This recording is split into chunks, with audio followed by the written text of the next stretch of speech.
safety. So again, weather, heat, we cannot control, but what we can control is what we wear.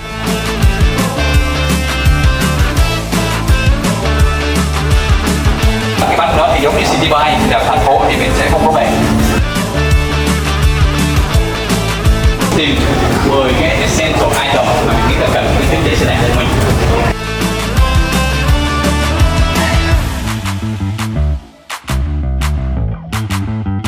Dạo này mình mùa mưa cho nên là tụi em phải chuẩn bị một bộ đồ mưa. Đây là full series rồi.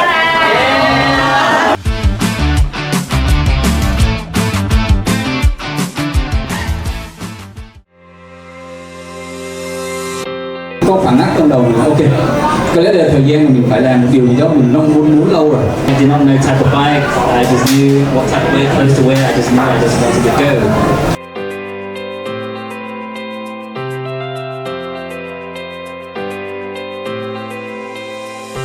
Thì anh có một cái dự định là cuối năm nay sẽ đi một cái tour xe đạp đi Mekong.